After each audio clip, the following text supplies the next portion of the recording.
그녀는 너무 못생겨서 부모가 그녀를 버리기로 결심했다. 하지만 20년 후, 그 소녀는 고급 사립병원의 넓은 분만실에 아기의 희미한 울음소리가 울려 퍼졌다.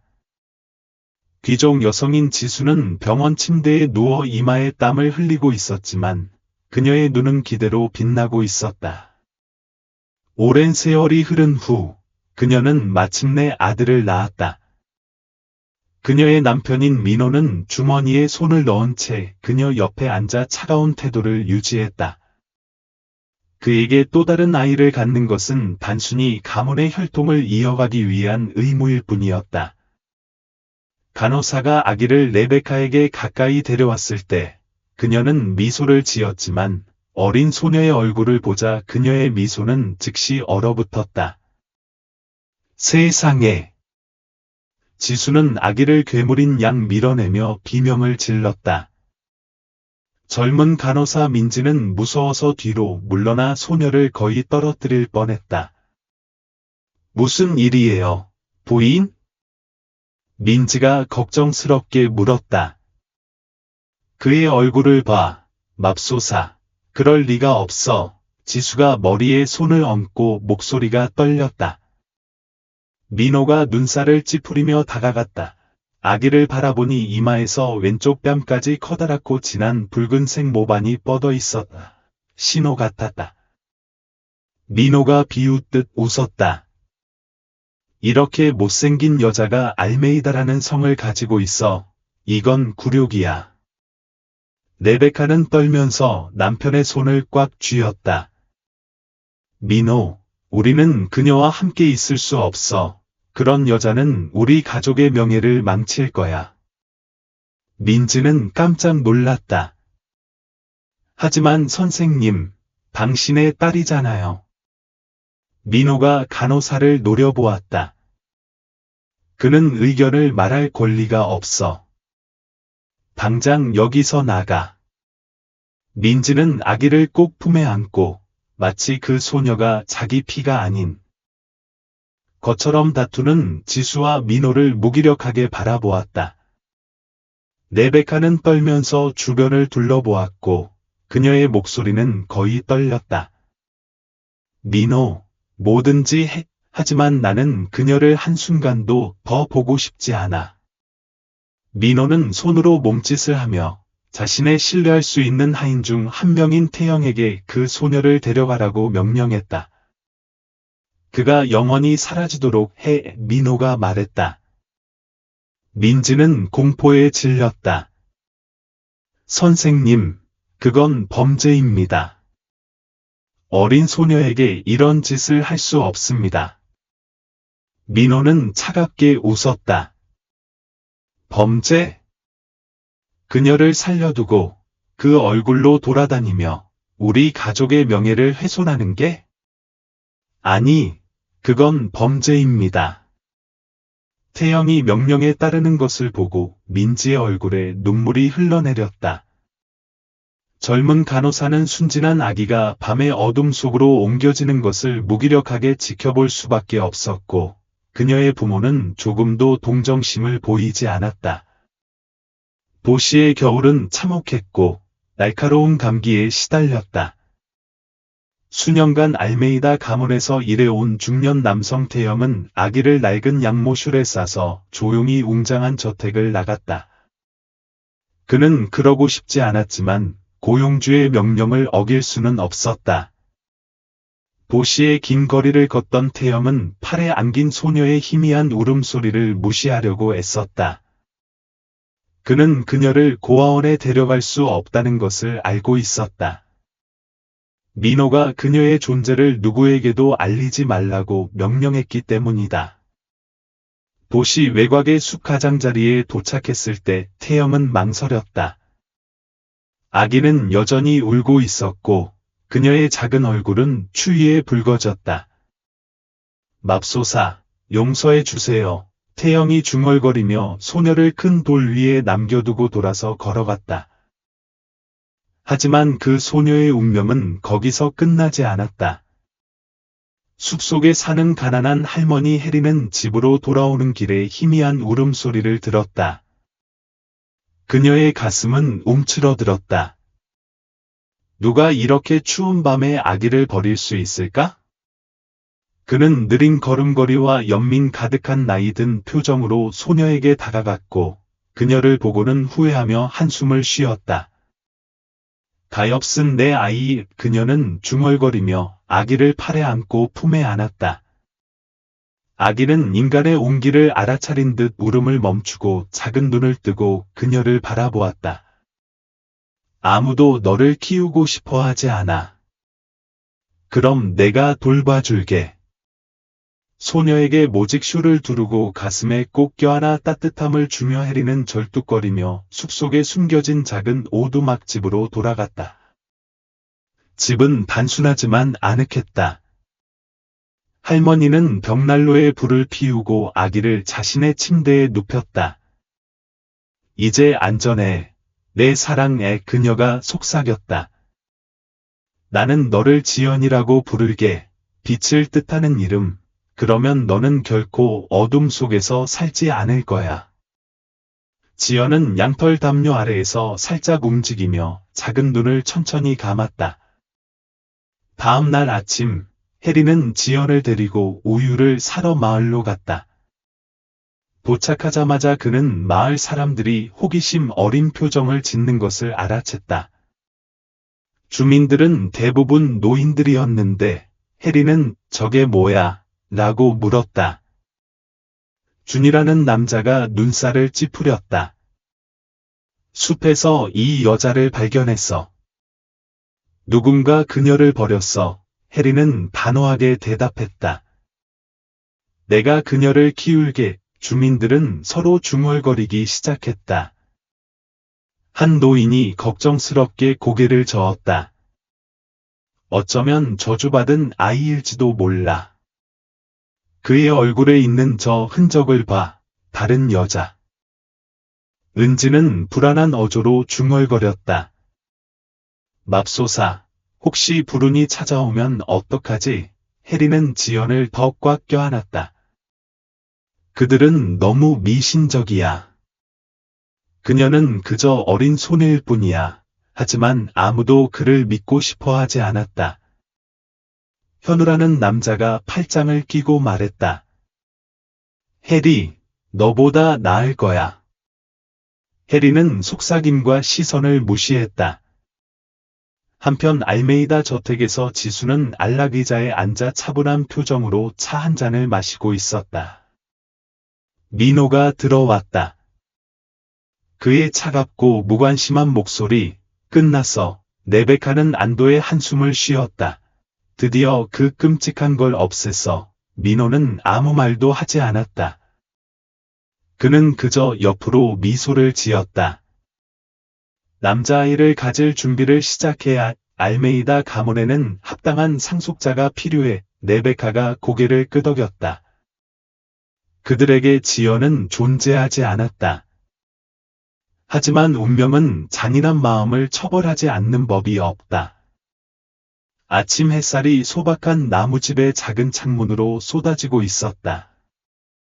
당시 6살쯤 된 지연은 차가운 바닥에 앉아 해리가 수년간 간직해온 노랗게 변색된 오래된 책을 넘기고 있었다.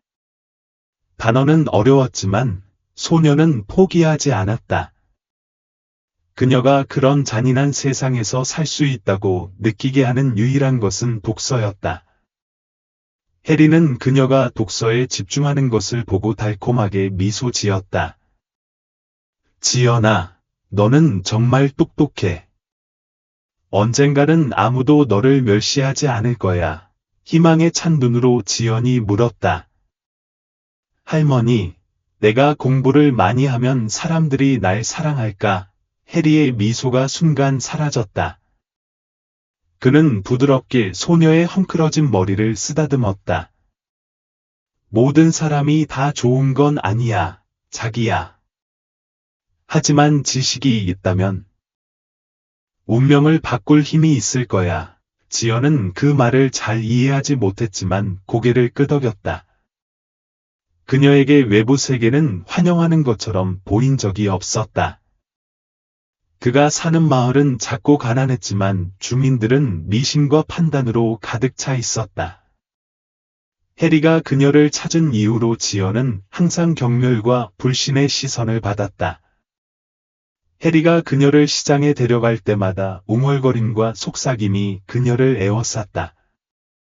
봐요, 얼굴에 표식이 있는 여자애예요. 참 무섭죠. 정말 불운을 가져다 주죠. 해리가 정신 나갔어요. 왜 키우려고 고집해요? 이럴 때마다 해리는 지연의 손을 더 세게 꽉 쥐고 데려갔다. 하지만 그 여자는 모든 것을 듣고 고개를 숙이고 작은 손으로 드레스 치마를 꽉 잡았다. 그는 마음속으로 항상 왜 나를 미워하는 거지? 라고 자문했다. 내가 뭘 잘못한 거지? 지연이가 8살이 되자 다른 아이들처럼 학교에 가는 것을 고대하기 시작했습니다. 저는 아이들이 마을 학교로 이어지는 비포장 도로에서 뛰어다니며 노는 것을 멀리서 여러 번 지켜보았습니다. 그녀는 교실에 자리를 잡고 출석부에 자신의 이름이 있는 것을 듣는 것이 어떨지 상상했습니다. 어느 날 아침, 지연은 용기를 내어 해리의 손을 잡았습니다. 할머니, 학교에 가도 돼요. 해리는 주저했습니다. 할머니가 학교에 있는 것을 원하지 않는다는 걸 알잖아요. 하지만 저는 이미 읽을 줄 알아요. 열심히 공부할게요. 약속할게요. 지연의 단호한 표정에 해리는 감동했다. 결국 그는 교장 선생님이 기회를 주실 거라는 희망으로 그녀를 마을 학교에 데려가기로 했다. 하지만 그들이 운동장에 도착하자마자 부모들이 달려와 입구를 막았다. 서연이라는 여자가 분개해서 소리쳤다. 저 여자애가 우리 애들과 같은 반이 되는 건 허락하지 않을 거야. 그건 우리 모두에게 불행을 가져올 거야. 다른 남자가 덧붙였다. 지연은 바닥을 바라보았다. 재현 교장은 후회하며 한숨을 쉬었다. 해리, 미안하지만 알잖아. 내가 할 수 있는 게 없어. 해리는 분노에 떨었다. 그녀는 그저 어린애일 뿐이야. 마음이 없는 거야. 하지만 아무도 움직이지 않았다. 결국 해리는 지연을 데리고 집으로 돌아가야 했고, 소녀의 눈에 눈물이 고이는 것을 보고 가슴이 죄어드는 것을 느꼈다. 그날 밤, 지연은 집 구석에 웅크리고 있었다. 할머니, 정말 저를 그렇게 미워하세요? 해리는 소녀의 손을 꽉 쥐었다. 아니, 내 사랑. 당신은 이 마을의 누구보다 더 소중해. 그들은 그것을 보지 못할 뿐이야. 지연이 거부당하는 동안 알메이다 가문의 완벽한 아들 지수는 마을에서 가장 빛나는 보석이었다. 그는 사치품에 둘러싸여 자랐고 모든 사람에게 칭찬을 받았다. 지수는 정말 잘생겼어. 물론 진짜 알메이다야. 언젠가는 틀림없이 우리 민족에게 자랑스러움을 가져다 줄 거야. 지연은 멀리서 침묵하며 지수에게 하는 모든 칭찬을 들었다. 그는 그녀가 결코 갖지 못했던 모든 것을 가졌다. 부모님의 사랑, 사람들의 칭찬, 걱정 없는 삶. 어느 날, 지연은 시장에서 지수와 마주쳤다. 그녀가 호기심 어린 눈으로 그를 바라보자 소녀는 거만한 미소로 입술꼬리를 들어올릴 뿐이었다. 누구야? 지연이 말을 시작했다. 나는 지연이야. 지수가 비웃듯 웃었다. 너에 대해 들어본 적이 없어. 아, 내가 다들 말하는 그 변치기구나? 지연은 고개를 숙이고 가슴이 답답해지는 것을 느꼈다. 지수는 더 크게 웃으며 친구들에게 돌아섰다. 봐, 이 여자가 다들 두려워하는 여자야. 주변 아이들이 폭소했다. 승민이라는 소년이 조롱했다. 지연, 못생긴 지연. 너는 사람들의 불행이야. 지연은 울기 시작했고 집으로 달려갔다. 마을 사람들의 거부에도 지연은 포기하지 않았다. 그녀는 책에 몰두했고 해리가 가르쳐준 모든 단어를 외웠다. 할머니는 항상 그녀를 격려했다. 잔인한 사람들의 수용은 필요 없어. 그들은 내 운명을 결정하지 않아. 하지만 지연은 아무리 노력해도 마을의 추위에서 벗어날 수 없었다. 집을 나설 때마다 나는 멸시하는 시선을 느꼈고 잔인한 중얼거림을 들었다. 그리고 그의 인생에서 가장 큰 비극이 일어났다. 브라질 산속의 겨울은 무자비했다. 차가운 바람이 피부를 꿰뚫고 해리와 지연이 사는 작은 나무집의 모든 틈을 스며들었다. 그 해추위는 더욱 잔인해 보였다. 해리는 점점 약해졌다. 그는 점점 더 기침을 했고 잠도 제대로 자지 못했다. 그래도 그녀는 매일 그녀가 가진 적은 것으로 지연을 돌보기 위해 열심히 일했다. 지연은 변화를 알아챘다. 해리의 발걸음은 더 느려졌고 그녀의 손은 더 이상 예전처럼 굳지 않았다.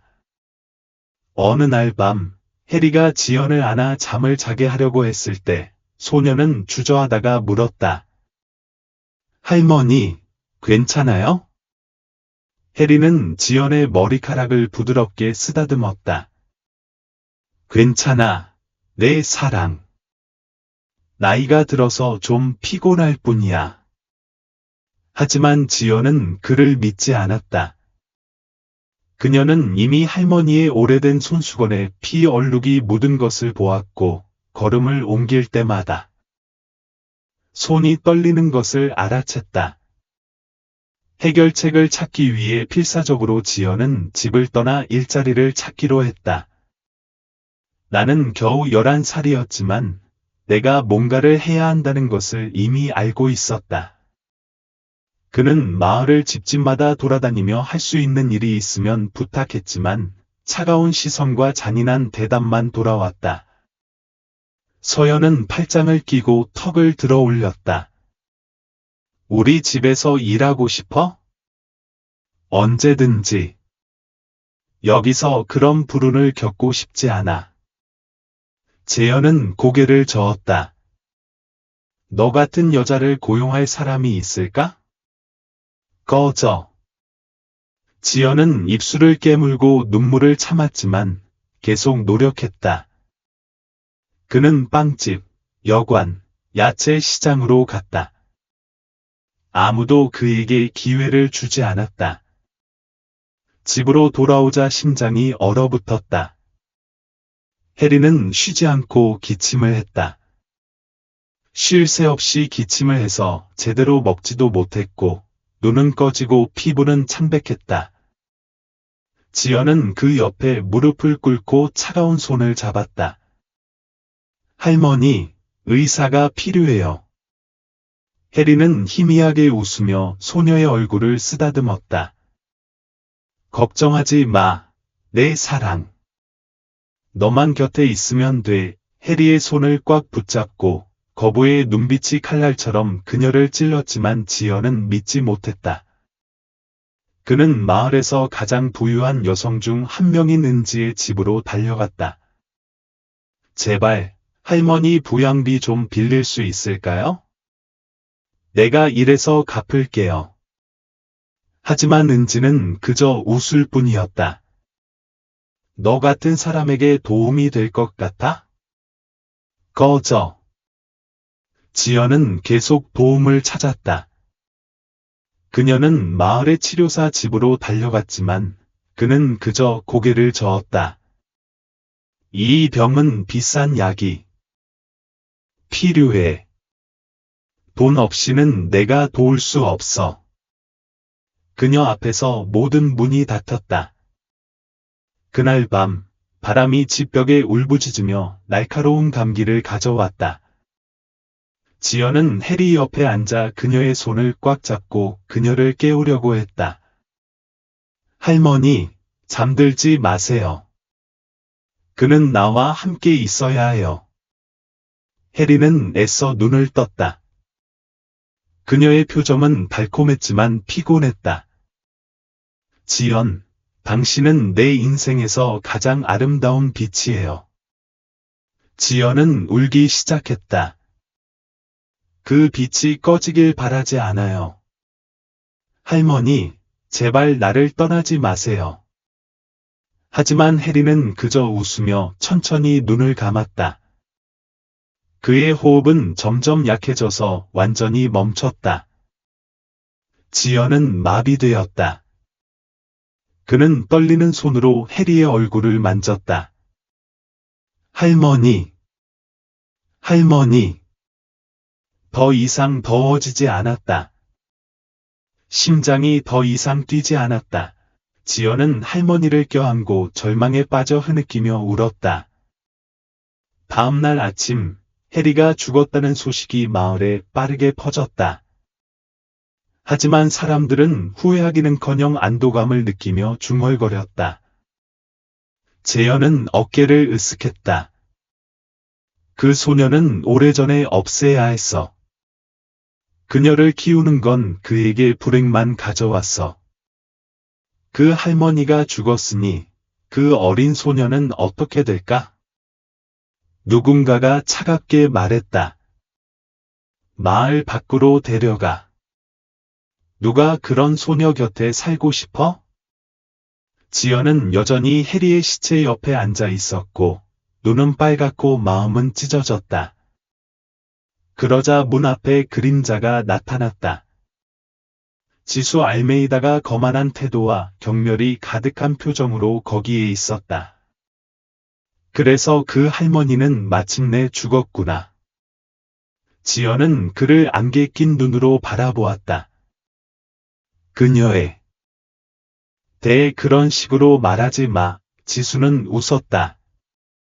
왜? 난 그냥 진실을 말했을 뿐이야. 이제 아무도 널 보호할 수 없는데 어떻게 살아남을 생각이야? 지연은 주먹을 꽉 쥐고 손톱을 살갗에 박았다. 혼자 살 거야. 누구의 연민도 필요 없어. 지수는 어깨를 으쓱했다. 그럼 행운을 빌어. 하지만 이 마을에서 널 도울 거라고 기대하지 마. 그는 돌아서 걸어갔고 지연은 견딜 수 없는 고통 속에 홀로 남겨졌다. 로즈는 없었다. 그녀를 보호할 사람도 없었다. 지연은 마을의 유령이 되었다. 아무도 그녀에게 음식을 주지 않았고 아무도 그녀에게 지붕을 주지 않았다. 그녀는 살아남기 위해 쓰레기 매립지에서 빵 조각을 모으고 샘물에서 차가운 물을 마셔야 했다. 그녀는 매일 조금씩 사라지는 것 같았지만 그녀의 마음 속에는 분노의 불꽃이 타오르기 시작했다. 그 겨울은 길고 그녀의 인생에서 가장 외로운 겨울이었다. 해리가 없는 그녀는 마을 사람들의 눈에 짐이 되었다. 이제 그들은 더 이상 그녀의 존재를 용납할 이유가 없었다. 적어도 전에는 해리가 그들이 그녀를 극도로 잔인하게 대하지 않는 이유였지만 이제는 아무도 신경 쓰지 않았다. 낮에는 지연은 누군가가 그녀를 불쌍히 여겨 빵 한 조각을 줄 것을 바라며 마을 거리를 돌아다녔다. 하지만 그녀가 가까이 다가가자 모든 문이 닫혔다. 나가, 너 같은 사람을 위한 자리는 없어. 너는 나쁜 징조야, 지연아. 이 마을에 너를 원하는 사람은 없어. 밤에는 버려진 시장 구석에 웅크리고 다리를 껴안으며 따뜻함을 찾았다. 얼어붙는 바람이 그녀의 해진 옷을 찢었다. 그녀의 텅 빈 배는 아팠지만 그녀가 할 수 있는 일은 이를 악물고 참는 것뿐이었다. 어느 날, 그녀가 마을을 돌아다니던 중 지연은 광장에 모인 청년 무리를 보았다. 무리의 중심에는 지수 알메이다가 있었다. 그는 이제 16살이 되었고, 키가 크고 잘생긴 청년으로 자신감 넘치는 자세를 취했다. 지수는 알메이다 가문과 마을 전체의 자랑이었습니다. 그는 비싼 코트와 반짝이는 가죽 부츠를 신었는데, 지연의 더럽고 누더기 같은 모습과 압도적인 대조를 이루었습니다. 그녀는 돌아서 걸어가려고 했지만 지수는 이미 그녀를 발견했다. 여기 누가 있는지 봐. 그는 조롱조로 큰 소리로 말했다. 우리 마을의 괴물이야. 청년들이 웃었다. 그중 한 명인 지우는 입술을 비비며 잔인한 미소를 지었다. 맙소사, 저 녀석은 지금쯤 굶어 죽었을 거라고 생각했어. 지연은 주먹을 꽉 쥐고 계속 걸어가려고 했지만 지수는 그녀를 놓지 않았다. 그는 그녀의 길을 가로막고 그녀를 막았다. 어디 가는 거야? 살려줘서 고맙다고 해야 하지 않아? 지연은 그를 노려보았다. 연민은 필요 없어. 지수는 낮게 웃었다. 연민? 속지 마. 하수구 쥐가 살아남으려고 애쓰는 걸 보는 게 재밌을 뿐이야. 청년들이 터져 나왔다. 그중 한 명인 동현이 바닥에 침을 뱉었다. 지연아, 좋은 생각이 있어. 왜 그냥 사라지지 않니? 그러면 우리가 더 편안할지도 몰라. 지연은 이를 악물고 지수를 지나가려고 했지만 한 걸음 내딛자마자 거친 손이 그녀를 꽉 잡고 몸을 가린 낡은 슈를 잡아당겼다. 지수가 슈를 들어 올렸다. 이봐, 이게 그가 따뜻하게 지낼 수 있는 전부야. 돌려줄까, 지연? 지연은 재빨리 일어나 슈를 받으려고 했지만 지수가 더 빨랐다. 그는 웃으며 슈를 진흙 속에 던졌다. 어서, 그렇게 필요하면 가져가. 지연은 바닥에 놓인 더러운 슈를 바라보더니 지수를 바라보았다. 공기가 긴장되었지만 지연은 고개를 숙이는 대신 자랑스럽게 슈를 들어 올렸다. 나는 그들에게 복종하기보다는 죽는 게 낫다. 지수의 눈이 가늘어졌다. 그는 지연이 저항할 것이라고는 예상하지 못했다. 잠시 동안 두 사람의 시선이 마주쳤다. 그의 시선은 거만했고 그녀의 시선은 반항적이었다. 그녀는 그 무례함이 마음에 들지 않았다. 지수는 그녀를 세게 밀었다. 지연은 바닥에 쓰러져 날카로운 돌에 무릎을 긁어가. 다음에는 자리를 알아, 변치가. 지수는 차갑게 말하고 돌아서 걸어갔다. 지수가 알메이다 저택에 도착했을 때는 거의 밤이었다. 그는 거실에 들어서자 어머니 지수가 책을 읽고 있는 것을 보았다. 어머니, 뭔가 흥미로운 게 궁금해요. 지수는 조롱조로 웃었다. 그 지연이라는 소녀는 아직 살아있어. 바퀴벌레 같아. 그냥 죽지 않는 거야. 지수는 눈을 크게 뜨고 책을 떨어뜨렸다. 뭐? 아직 살아있어. 지수는 어깨를 으쓱했다. 물론이지. 여전히 길 잃은 개처럼 마을을 돌아다니고 있어. 오늘 봤어요. 지수의 눈에 분노가 가득 찼다. 그녀는 더 이상 살아있을 수 없어. 그녀는 우리 가족의 수치입니다. 그녀는 손에 든 찻잔을 꽉 쥐고 그녀의 목소리에는 증오가 가득했다. 지수, 뭔가 해. 다시는 그녀를 보고 싶지 않아. 지수는 미소를 지었다. 걱정하지 마세요, 어머니. 제가 처리할게요. 그날부터 지수는 지연을 모욕하는데 그치지 않았다. 그는 가족의 힘을 사용하여 마을 사람들이 그녀를 쳐다보지도 못하게 했다. 여관 주인은 그녀를 쫓아냈고 아무도 그녀를 일하게 하지 않았고 아무도 그녀의 음식을 팔지 않았다. 문이 하나하나 닫혔다. 지연은 점점 배고프고 약해졌다. 그녀는 시장의 쓰레기를 뒤지며 빵 조각과 버려진 남은 음식을 주워야 했다.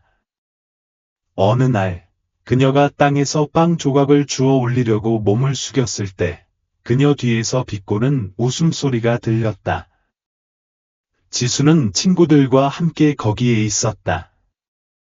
이거 봐, 이제 진짜 하수구 쥐가 되었네. 그 무리는 크게 웃었다.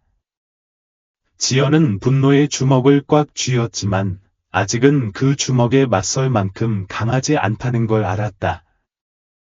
그녀는 더 강해져야 했고 살아남아야 했다.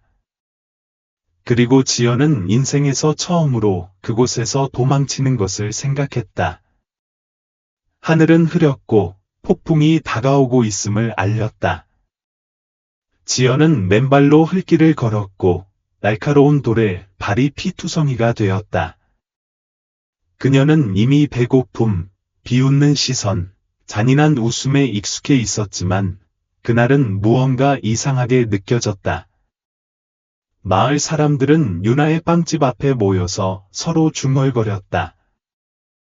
지연이 다가오자 군중은 침묵에 잠겼다. 증오로 가득 찬 시선들이 그녀를 응시했다. 그녀의 척추에 오한이 스쳤다. 뭔가 이상했다. 갑자기 키가 크고 덩치 큰 남자가 군중 속에서 나왔다. 마을에서 유일한 여관 주인인 토메였다. 토메는 팔짱을 끼고 경멸의 눈빛을 보냈다. 중요한 사람으로부터 명령을 받았어. 더 이상 시장에서 자거나 마을을 돌아다닐 수 없어. 떠나는 게 낫겠어. 지연은 주먹을 꽉 쥐었다. 누구의 명령이야? 토메는 교활하게 웃었다. 정말 물어봐야 해? 지수가 여기서 모든 걸 결정한다는 건 다들 알아. 지연의 안에서 분노가 끓어올랐다. 지수가 이 마을의 왕이 아니야. 토메가 웃었다. 아니, 하지만 다들 알메이다 가문을 두려워해. 그리고 너는 짐일 뿐이야, 지연아. 강제로 쫓겨나고 싶지 않다면 사라져라. 마을 사람들이 중얼거리기 시작했다. 고개를 끄덕이는 사람도 있고 그저 지켜보는 사람도 있었지만 아무도 그녀를 변호하려 하지 않았다. 지연은 뒤로 물러섰고 가슴이 쿵쾅거렸다. 나는 아무데도 가지 않을 거야. 잘못한 게 없어. 갑자기 서연이 도끼가 가득한 목소리로 말했다. 너는 이 마을의 치욕이야. 우리 모두에게 불행을 가져왔어. 내가 여기 남아 있다면 더 많은 비극이 일어날 거야. 그녀 주변에서 찬성의 목소리가 울려 퍼졌다. 지연은 발밑의 땅이 사라지는 것을 느꼈다. 갈 곳이 없었다. 그녀는 절박하게 해리의 절친이었던 은지의 집으로 달려갔다. 그녀는 떨리는 목소리로 반복해서 문을 두드렸다. 은지, 제발, 갈 곳이 없어. 도와줄 수 있어? 잠시 후 문이 살짝 열렸지만 지연은 친절한 표정 대신 차갑고 먼 눈을 마주쳤다. 은지는 팔짱을 끼고 무표정한 표정을 지었다. 지연아, 아무도 널 원치 않는다는 걸 알아야. 지연은 울기 시작했다. 하지만 넌 우리 할머니 친구였잖아. 은지는 한숨을 쉬었다. 그래, 하지만 할머니는 이미 죽었어. 널 돕기 위해 내 자신을 걸 수는 없어. 미안하지만 넌 가야 해. 지연 앞에서 문이 쾅 닫혔다. 그녀는 그 자리에 서서 눈물이 하나하나 흘러내렸다. 그녀는 마을에 다른 사람들에게 도움을 요청했지만 대답은 항상 같았다. 고개를 흔들고 시선을 돌리고 문이 그녀의 얼굴 앞에서 닫혔다. 지연은 자신이 완전히 혼자라는 것을 깨달았다. 사흘이 지났다. 지연은 너무 배가 고파서 제대로 걸을 수 없었다. 그녀는 비틀거리며 시장으로 갔고 그녀의 눈은 바닥에 놓인 빵 조각에 고정되어 있었다. 그녀는 잠시 주저하다가 몸을 숙여 오래된 빵 한 조각을 집어 입에 넣었다. 갑자기 목소리가 울렸다. 이거 봐. 괴물이 남은 음식을 먹고 있어. 지연은 얼어붙었다. 그녀 앞에는 지수와 그의 친구들이 서서 그녀를 비웃었다. 동현은 폭소했다. 와, 이렇게 한심한 건 처음 봐. 지수는 어깨를 으쓱하며 분명히 즐거워했다. 정말 하수구 쥐가 됐어. 이제 거지이기도 했. 지연은 혈관 속에서 피가 끓는 것을 느꼈다. 그녀는 손에 든 빵 조각을 꽉 쥐었지만 놓지 않았다. 아무리 많은 굴욕을 당하더라도 살아남아야 했다. 지수가 다가와서 그녀의 높이까지 몸을 숙이고 속삭였다. 지연아, 뭔가 알아줬으면 해. 여기서는 내가 있을 자리가 없어. 넌 쓰레기야. 지연은 증오로 가득 찬 눈으로 고개를 들었다. 언젠가는 내가 틀렸다는 걸 증명할 거야. 지수는 웃었다. 아, 정말이야? 그럼 그날이 기대돼. 그는 돌아서서 친구들이 크게 웃는 가운데 걸어갔다. 지연은 주먹을 꽉 쥐고 저항하겠다고 다짐했다. 비가 내리기 시작했다. 얼음방울이 얼굴을 타고 흘러내리며 온몸이 떨렸다. 어둠 속에서 지연은 해리, 할머니의 따뜻한 목소리, 머리카락을 쓰다듬는 부드러운 손, 사랑스러운 미소를 떠올렸다. 그녀는 포기할 수 없었다. 그녀는 그들이 자신이 쓰러지는 것을 보게 두지 않을 것이다. 지연은 고개를 들어 지평선을 바라보았고 인생에서 처음으로 전에는 감히 상상조차 하지 못했던 것을 생각했다.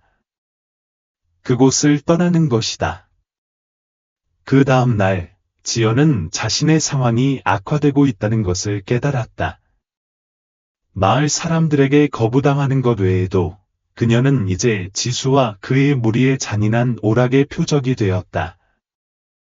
낮에는 그녀가 지나갈 때마다 그들은 그녀를 향해 휘파람을 불고 그녀를 가리키고 그녀에게 돌을 던지고 그녀에게 모욕적인 말을 외쳤다. 지연아, 괴물은 존재하면 안 돼. 살아있는 게 부끄럽지 않아.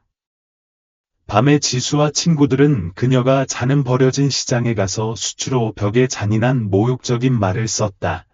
해리를 죽인 여자. 너의 잘못이야. 지금 당장 이 마을에서 나가.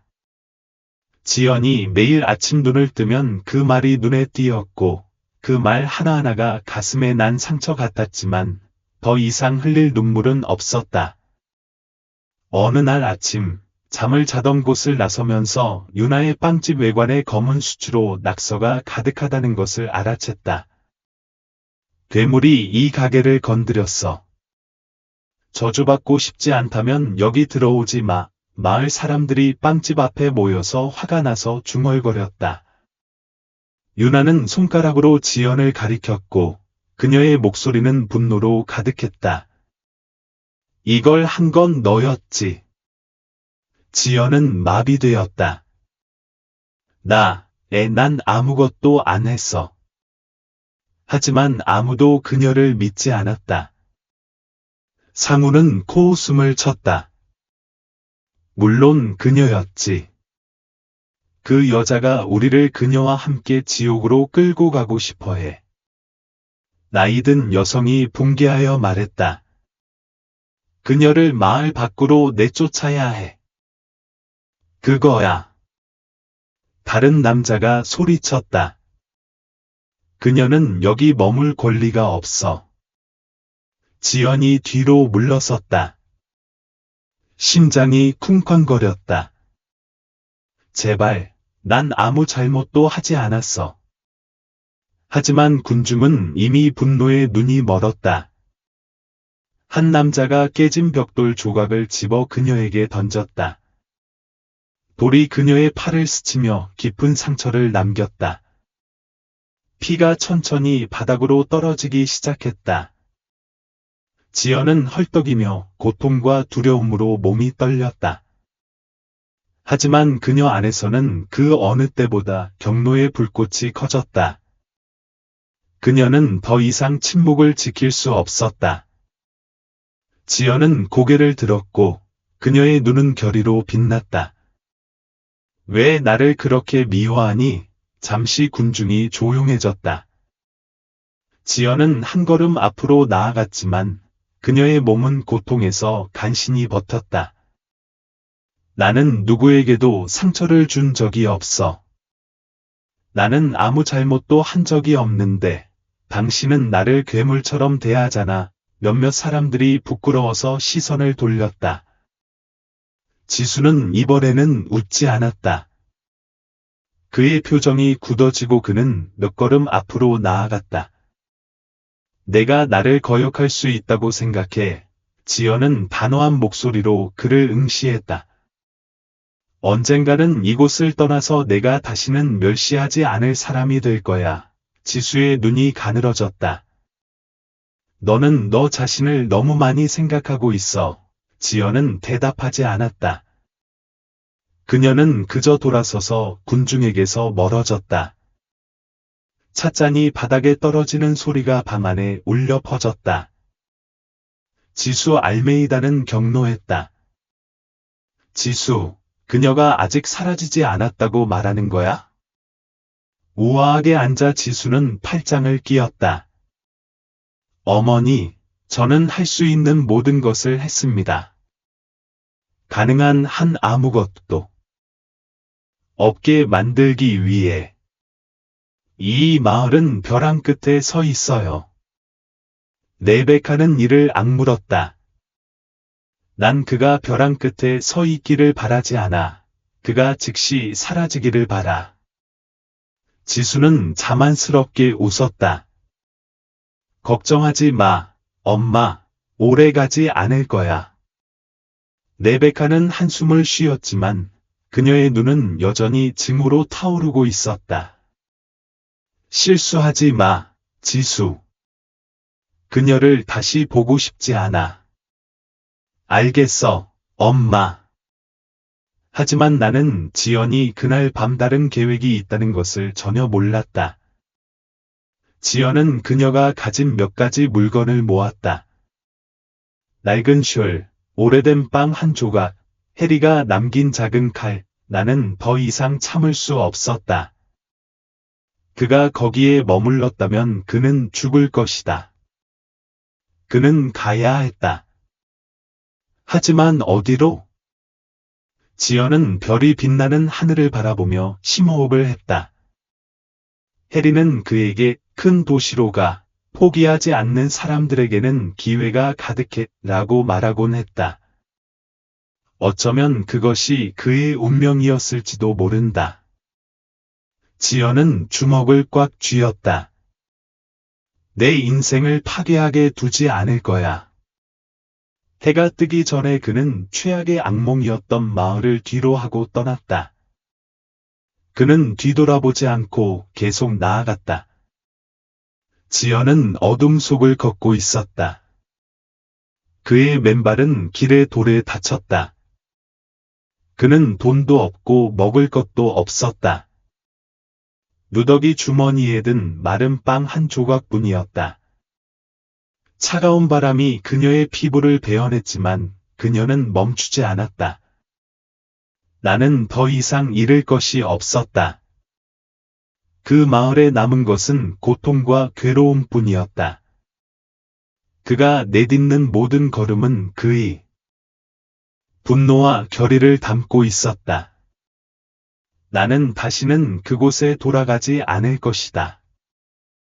주변의 숲은 무섭게 어둡고 조용했다. 키가 크고 울창한 나무들이 하늘의 빛을 거의 다 가렸다. 나뭇잎 사이로 희미한 달빛만이 스며들었다.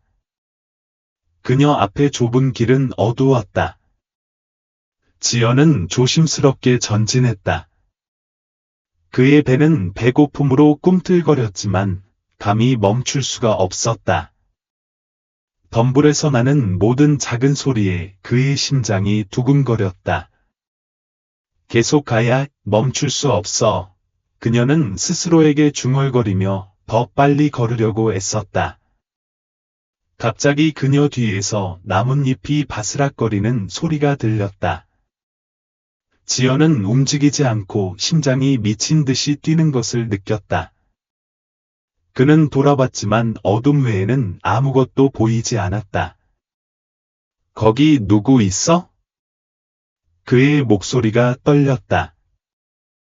대답이 없었다. 하지만 발걸음. 지연은 숨을 참고 달렸다. 나는 어디로 가야 할지 몰랐지만 달려야 한다는 걸 알았다. 그는 다리가 풀릴 때까지 달려갔고 숲 한가운데의 작은 빈터에 쓰러졌다. 그의 심장은 쿵쾅거렸고 숨쉬기도 힘들었다. 그러자 목소리가 밤의 침묵을 깨뜨렸다. 지연아, 이렇게 서둘러서 어디 가는 거야? 지연은 얼어붙었다. 천천히 돌아보니 지수와 다른 두 남자아이, 동현과 지훈이 서 있었다. 그 셋은 차갑고 잔인한 표정으로 웃고 있었다. 지연은 한 걸음 물러섰다. 여기서 뭐 하는 거야? 지수는 어깨를 으쓱했다. 마을을 떠날 계획이라고 들었으니까 같이 가자고 생각했다. 동현이 웃음을 터뜨렸다. 아니면 가까이 있는 게 낫지. 결국 넌 우리의 가장 큰 즐거움이니까. 지연의 등에 떨림이 흘렀지만 그녀는 두려움을 보이지 못했다. 그는 떨리는 손으로 등 뒤에 숨긴 작은 칼을 꽉 쥐었다. 꺼져, 지수. 그의 목소리는 단호했다. 지수는 손을 들어 그녀를 세게 때렸다. 지연은 바닥에 쓰러졌고 피부에 타는 듯한 느낌이 들었지만 그녀는 울지 않았다. 그는 단지 증오로 가득 찬 눈으로 지수를 바라보았다. 지수는 몸을 숙여 그의 손에서 칼을 빼앗아 공중으로 들어올렸다. 그리고 이걸로 뭘 하려고 한 거야? 날 죽여? 그는 웃으며 칼을 던졌다. 하지만 지연은 싸우기 위해 총이 필요하지 않았다. 그는 젖은 흙을 한 줌 움켜쥐고 지수의 눈에 바로 던졌다. 아! 그는 뒤로 비틀거리며 소리쳤다. 지연은 그 순간을 이용해 어깨로 그의 가슴에 몸을 던졌다. 지수는 균형을 잃고 바닥에 쓰러졌다. 동현과 지우는 멍하니 서 있었다. 지연은 기다리지 않았다. 그는 돌아서서 온 힘을 다해 숲속으로 더 깊이 들어갔다. 그의 호흡은 가빠졌고 심장은 터질 듯했다. 그녀 뒤에서 지수가 격노하며 울부짖었다. 잡아. 서둘러 발소리가 밤새도록 울려 퍼졌다. 지연의 안에서 공포가 커졌다. 잡히면 그녀의 끝일 것이다. 하지만 갑자기 그녀 앞에 희미한 빛이 나타났다. 길이었다. 지연은 다친 발의 통증을 무시한 채 온 힘을 다해 달렸다. 마침내 나무선을 넘었을 때 그는 넘어져 자갈길에 굴러 떨어졌다. 고개를 들자 마차가 다가오는 것이 보였다. 마부인 경수라는 백발 노인이 제때 고삐를 당겼다. 아가씨, 이 시간에 여기서 뭐하는 거야? 지연은 헐떡이며 두려움에 떨었다. 제발, 나를 여기서 데려가. 경수는 그녀를 바라보았다. 그는 그녀의 상처난 얼굴, 찢어진 옷, 상처투성이의 다리를 보았다. 그는 눈살을 찌푸렸다. 누가 너한테 이러는 거야? 지연은 대답할 시간이 없었다. 그녀 뒤에서 지수와 친구들이 숲에서 나왔다. 경수는 모든 것을 즉시 이해했다. 그는 손을 내밀었다.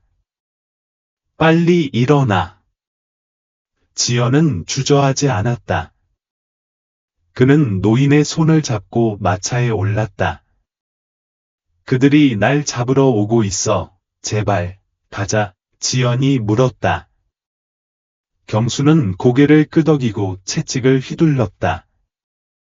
말들이 길을 달려갔다.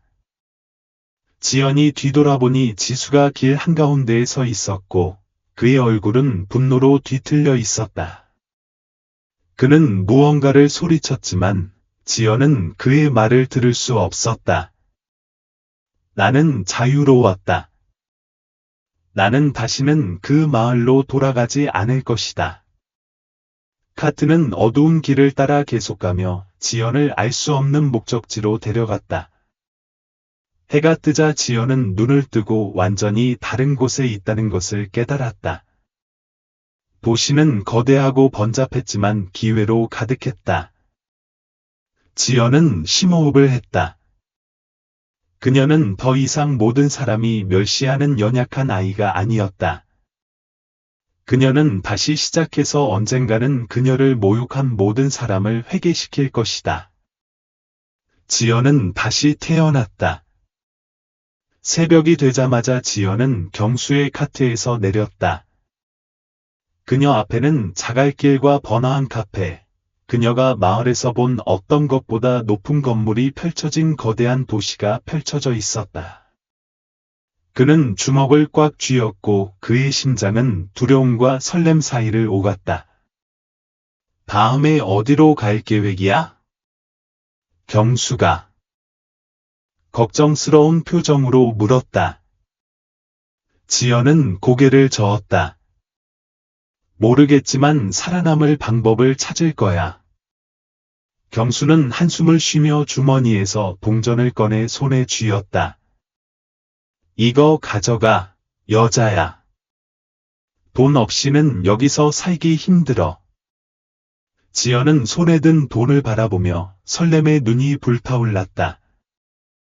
누군가가 그녀를 경멸하지 않고 도와준 건 처음이었다. 고맙다. 절대 잊지 못할 거야. 경수는 친절하게 웃기만 한 뒤 고삐를 잡아당겨 떠났고 지연은 광활한 도시에 홀로 남겨졌다. 그는 낯선 거리를 걸으며 머물 곳을 찾았다. 나는 경수의 돈을 무책임하게 쓸 수 없다는 걸 알았다. 그는 뜨거운 빵 냄새가 그의 배를 울리는 빵집을 지나갔다. 마침내 그는 엄격하지만 잔인하지는 않은 나연의 작고 어두운 호스텔을 찾았다. 여자야, 돈 있어?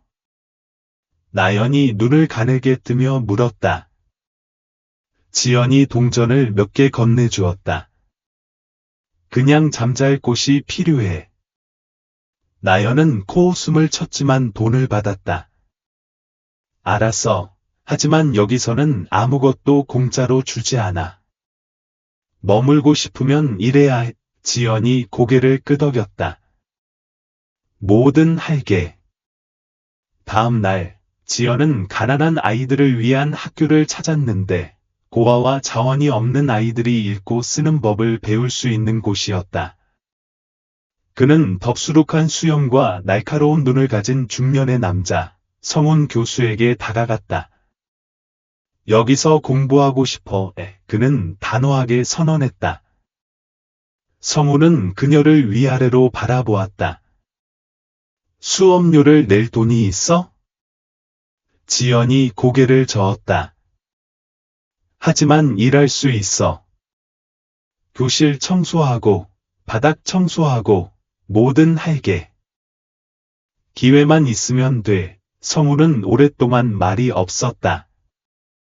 그리고 고개를 끄덕였다. 일할 의향이 있다면 공부하게 해줄게. 지연은 수년 만에 처음으로 미소를 지었다. 그 이후로 그의 하루는 새벽 전에 시작되었다. 그는 일찍 일어나 교실을 청소하고 바닥을 닦고 아무도 원하지 않는 일을 했다. 학생들이 도착했을 때 그녀는 청소용품을 치우고 다른 학생들처럼 앉았다. 그는 책의 모든 페이지를 열정적으로 읽고 모든 수학 연산을 결의로 배웠다. 아무리 피곤해도 그는 결코 포기하지 않았다. 그녀가 과거, 굴욕, 배고픔, 경멸을 떠올릴 때마다 그녀는 스스로에게 이렇게 말했다. 멈출 수 없어. 계속 가야. 3년 후, 지연은 학업을 마쳤을 뿐만 아니라 다른 학생들보다 뛰어났다. 그는 더 빨리 읽고, 수학 문제를 쉽게 풀고, 날카롭고 지적인 에세이를 썼다. 성훈 교수는 그의 재능을 무시할 수 없었다. 어느 날, 그는 그녀를 사무실로 불러 책상 위에 편지를 놓았다. 이건 최고의 의대 장학금이야. 추천해. 지연의 눈이 커졌다. 뭐라고? 성훈이 미소를 지었다. 재능이 있어. 이 기회를 받을 자격이 있어. 지연의 손이 편지를 쥔 채 떨렸다. 그녀의 얼굴에는 조용한 눈물이 흘러내렸다. 그는 너무나 열심히 싸웠고, 이제 운명이 그에게 진짜 기회를 주고 있었다. 나연은 고개를 끄덕이기 전에 오랫동안 그녀를 바라보았다. 그럼 내가 그럴 자격이 있다는 걸 보여줘, 소녀. 지연은 작별 인사를 하고 길을 갔다. 그녀는 더 이상 과거의 약한 지연이 아니었다. 그는 상상도 못했던 미래를 향해 나아가고 있었다. 대학에 도착한 그는 거울이 있는 슈윈도 앞에 멈췄다. 그녀는 자신을 바라보았다. 그녀는 더 이상 숲속에 겁먹은 소녀도 아니고 마을을 멸시하는 표정으로 돌아다니는 소녀도 아니었다. 그녀는 이제 유망한 의대생이었고 이것은 시작에 불과했다. 지연은 밝은 미래를 앞두고 있었다. 하지만 아무리 발전했어도 그녀는 여전히 잊을 수 없는 것이 있다는 것을 알았다. 그녀를 괴롭힌 사람들이다. 그들은 곧 그들이 한 일에 대한 대가를 치르게 될 것이고, 그녀가 어떻게 될지 결정할 것이다. 지연은 저주받은 마을을 뒤로 하고 떠났다. 가난하고 버림받은 아이였던 지연은 브라질에서 가장 인정받는 성형외과 의사이자 피부 재건 전문의가 되었다. 그녀를 멸시할 사람은 아무도 없었다. 그녀는 더 이상 소녀가 아니었다. 그녀는 강력하고 존경받는 여성이었고 사회의 엘리트들 사이에서 빛났다. 하지만 그녀가 아무리 멀리 왔더라도 그녀가 결코 잊지 못할 것이 하나 있었다. 한때 그녀를 짓밟았던 사람들이다. 운명은 이미 그들이 다시 만날 순간을 준비해 놓았다. 그날 저녁, 지연은 의학의 큰 공헌을 한 의사들을 기리는 골드의 손 행사에 참석했습니다. 진행자는 열광적으로 심사숙녀 여러분, 브라질에서 가장 위대한 외과 전문의 중 한 명인 지연 알메이다 박사를 큰 박수로 맞아주십시오 라고 발표했습니다. 청중은 따뜻하게 박수를 보냈습니다. 지연은 우아한 드레스를 입고 무대에 올랐고 긴 머리를 깔끔하게 묶은 롤빵을 하고 있었습니다. 그는 자신 있게 미소 지었지만 속으로는 그 방송을 보고 있는 사람들이 자신이 보고 있는 것을 믿을 수 없다는 것을 알고 있었습니다. 그가 자란 마을의 작은 카페에서 TV가 생중계로 이벤트를 방송하고 있었습니다. 마을 사람들이 모여서 지켜보고 있었습니다. 화면에 나타난 여자는 지연이었습니다. 한 노파가 더듬거리며 말했습니다. 제가 잘 보고 있나요? 서연이 눈을 크게 떴습니다. 그럴 리가 없어요. 그 여자예요. 침묵이 그 자리를 채웠습니다. 아무도 믿을 수 없었습니다.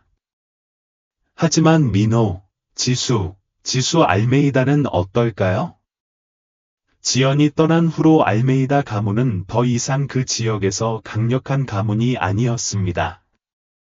그의 아버지인 민호는 나쁜 사업 결정으로 모든 것을 잃었습니다. 한때 마을에서 가장 존경받는 여성이었던 그의 어머니 지수는 이제 과거에 집착하며 환상의 세계에 살았습니다. 그녀를 너무나 모욕했던 오빠 지수는 이제 망가졌습니다. 질병과 운명의 처벌이 그를 덮쳤습니다. 지수는 한때 완벽했던 얼굴을 변형시키고 흉터로 덮은 희귀한 피부과 질환을 앓았습니다. 그는 수많은 의사에게 도움을 요청했지만 아무도 그를 치료할 수 없었습니다. 그리고 그날 밤 텔레비전에서 지연을 본 지수는 운명이 복수를 시작했다는 것을 깨달았습니다. 다음날 아침 지수는 지연이 일하는 병원으로 갔습니다. 그는 초라하고 단순한 옷을 입고 있었고 그의 얼굴은 절망으로 얼룩져 있었습니다. 그는 접수실로 걸어가 떨리는 목소리로 말했습니다. 지연 알메이다 박사를 만나야 합니다. 간호사는 그를 이상하게 바라보았습니다. 진료 예약이 되어 있습니까? 아니요. 하지만 제가 그의 동생이라고 전해주세요. 간호사는 놀라서 눈을 뜨고 재빨리 지연을 찾으러 갔습니다. 몇 분 후, 그녀는 흠잡을 데 없는 흰색 코트를 입고 당당하고 차분하게 나타났습니다. 지수는 그녀를 거의 알아보지 못했습니다. 지연은 머리부터 발끝까지 그를 바라보았고 그녀의 표정은 차분하지만 차갑습니다. 모원에 그의 목소리는 절제되어 있었다. 지수는 두 사람 사이에 틈이 생긴 것을 느꼈다. 그는 힘겹게 침을 삼켰고 어조가 부드러워졌다. 지연, 도와줄 수 있어. 그녀는 날카로운 칼날처럼 차가운 목소리로 그를 응시했다. 나를 모욕하고 때리고 마치 짐승인 양 마을에서 쫓아냈어? 내가 살 자격이 없다고 했잖아. 지수는 주먹을 꽉 쥐고 몸이 부끄러움에 떨렸다. 내 말이 맞아. 내가 틀렸어. 그는 심호흡을 했다. 하지만 제발 내가 널 대했던 것처럼 대하지 마. 지연은 잠시 그를 침묵 속에 바라보았다. 지수는 그녀가 그를 거부할 거라고 생각했지만 지연은 고개를 끄덕였다. 그의 목소리는 단호하고 날카로웠다. 지연은 결코 아물지 않는 상처가 있어. 지수, 그녀는 한 걸음 더 나아가 그의 얼굴을 똑바로 바라보았다. 하지만 나는 과거의 너와 같지 않을 거야. 지수는 놀라서 고개를 들었다. 지연의 눈에는 예상치 못한 것이 있었다. 증오가 아니라 정의였다. 그 순간 그는 그녀의 진정한 힘이 결코 복수에 있지 않고 그를 파괴할 수 있는 힘이 있음에도 불구하고 그와 같지 않기로 선택했다는 사실에 있다는 것을 깨달았다. 지수의 눈이 커졌고 멍했다. 지연은 끊임없이 말을 이었다. 그를 치료할 거야. 지수는 숨을 참았다. 내가 그를 용서하기 때문이 아니라 그녀는 한 걸음 더 나아가 시선을 차갑고 계산적으로 유지하며 덧붙였다. 하지만 당신과 당신 엄마가 나에게 한 것처럼 잔인하고 싶지 않아서야. 침묵. 지수는 말을 잃었다.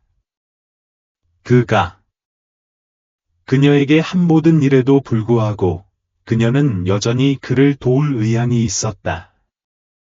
그녀의 얼굴에 눈물이 흘러내렸다. 고맙구나, 고맙구나, 지연. 하지만 그녀는 그저 돌아서서 걸어갔다. 그녀에게 지수는 그저 환자일 뿐이었다. 수술은 성공적이었다. 지수는 회복되었지만 그는 다시는 지연을 직접 볼 용기가 없었다. 한때 그녀를 수치스러운 존재로 여겼던 민호와 지수는 더 이상 그녀의 딸을 부를 자격이 없었다. 지연은 병원에서 나와 심호흡을 했다. 하늘은 푸르고 맑았다. 그는 복수심에서가 아니라 그들이 상상했던 것보다 무한히 위대한 존재가 되었기 때문에 이겼다. 과거는 더 이상 그녀에게 아무런 힘도 없었다. 지연에 대한 소식은 곧 전국으로 퍼졌다. 텔레비전뿐만 아니라 그녀의 옛 마을에도 퍼졌다.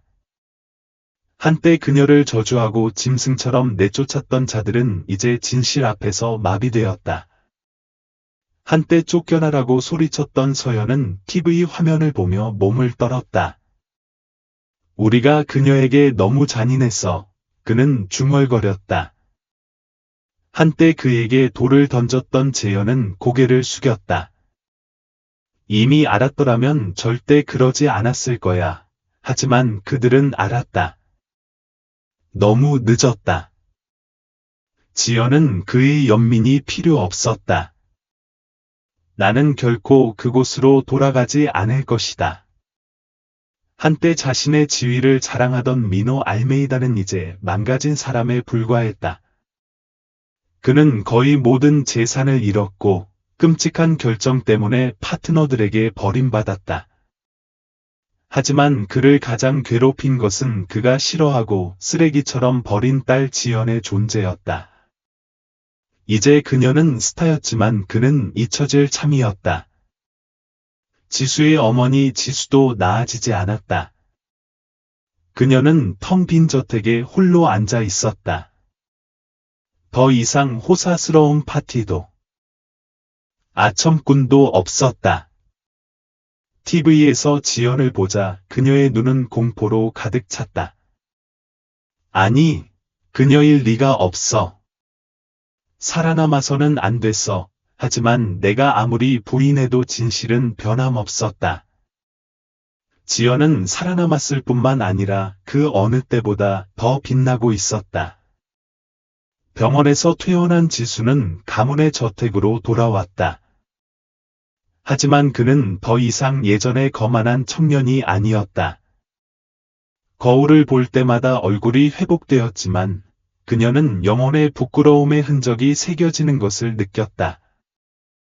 어느 날 그는 지연이 하찮다고 생각했다.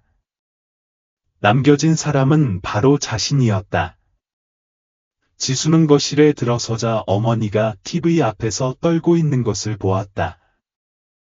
그녀는 절망의 눈이 붉어진 채 그를 돌아보았다. 지수, 뭔가 해야. 그녀는 그의 팔을 꽉 잡았다. 우리 가문의 명예를 회복해야. 하지만 지수는 쓴웃음만 지었다. 명예. 그는 지친 한숨을 쉬었다. 우리는 명예를 가진 적이 없어요, 어머니.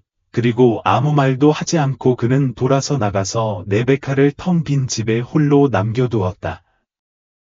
왜냐하면 나는 그것을 알고 있었기 때문이다. 알메이다 가족은 오래전에 사라졌다. 한 달 후, 지연은 브라질에서 가장 권위 있는 상에 초대되었다. 이 행사는 브라질에서 가장 뛰어난 의사들을 기리는 행사였다. 거실은 웅장했다.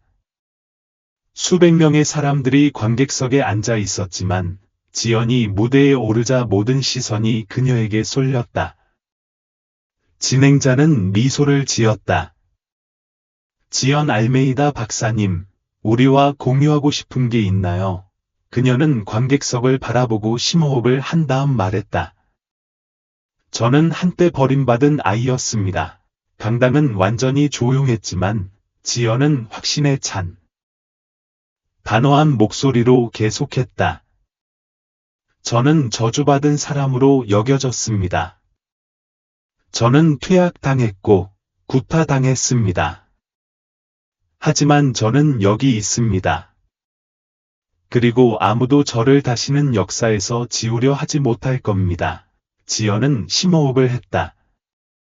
강당의 침묵은 절대적이었다. 그러고 나서 그는 단호한 목소리로 이렇게 덧붙였다. 그들은 나를 버려 굶어 죽게 했습니다. 그는 잠시 말을 멈추고 방 전체에 그의 말이 울려 퍼지게 했다. 하지만 나는 살아남았습니다. 관객은 숨을 멈췄다. 일어났어요. 지연이 고개를 들며 말을 이었다. 오늘 여기 온 건 복수하려는 게 아니라, 그녀는 미소를 지으며 말했다. 진정한 아름다움은 얼굴에 있는 게 아니라 마음에 있다는 걸 말하고 싶어서요. 강당에서 박수가 터져 나왔다. 관객은 일어나서 진짜 영웅처럼 기립박수를 보냈다. 하지만 멀리 어딘가에서 한때 그녀를 모욕했던 사람들은 부끄러움에 고개를 숙일 수밖에 없었다. 니노 알메이다는 마지막 날들을 고립 속에서 보냈다. 아무도 그를 존경하지 않았다. 주변 사람들은 그를 더 이상 고귀한 사람으로 보지 않고 실패자, 조롱받을 만한 사람으로 보았다. 한때 강력한 여성이었던 레베카는 이제 모든 사람에게 잊혀졌다. 한때 그녀를 에워싸던 아첨꾼들이 이제는 그녀를 피했다. 그에게는 침묵만이 남았다. 그리고 지수. 그의 몸은 아물었지만 그의 영혼은 결코 사라지지 않을 상처를 안고 있었다. 그는 거울을 볼 때마다 이전에 존경하던 청년을 더 이상 보지 못했다. 나는 패배한 사람, 과거의 그림자만 보았다. 그리고 지연은 결코 뒤돌아보지 않았다. 그는 과거의 문을 닫고 자신의 손으로 만든 길을 따랐다. 그녀를 상처 입힌 사람들은 실수에 대한 대가를 치렀지만 지연은 더 이상 신경 쓰지 않았다. 그녀는 복수가 아니라 자신이 가장 위대한 버전이 되었기 때문에 이겼다. 한때 저주받고 멸시받고 짐승처럼 쫓겨났던 지연은 이제 가장 밝았다. 그녀는 복수할 필요가 없었다. 운명이 이미 그녀를 위해 그렇게 했다. 그리고 마침내 지연은 자신의 진정한 자유를 찾았다. 인생은 상황이나 다른 사람의 판단에 의해 정의되는 것이 아니라 각자의 결의와 노력에 의해 정의된다. 지연은 거부, 경멸, 고통에 직면하더라도 결코 포기하지 않는다면 다시 일어설 수 있다는 것을 보여주었다. 용서는 약함의 표시가 아니라 우리를 상처 입힌 사람들을 이겼다는 증거이다. 그리고 무엇보다도 사람의 진정한 가치는 외모나 과거에 있는 것이 아니라 회복력, 연민, 자신의 역사를 바꿀 수 있는 능력에 있습니다. 이 이야기가 당신의 마음을 감동시켰다면 친구와 가족과 공유해 주세요. 우리가 함께 사랑과 희망의 메시지를 전합시다. 채널을 구독하고 알림을 켜세요. 우리는 이런 흥미로운 이야기를 좋아하는 놀라운 커뮤니티를 만들고 있습니다.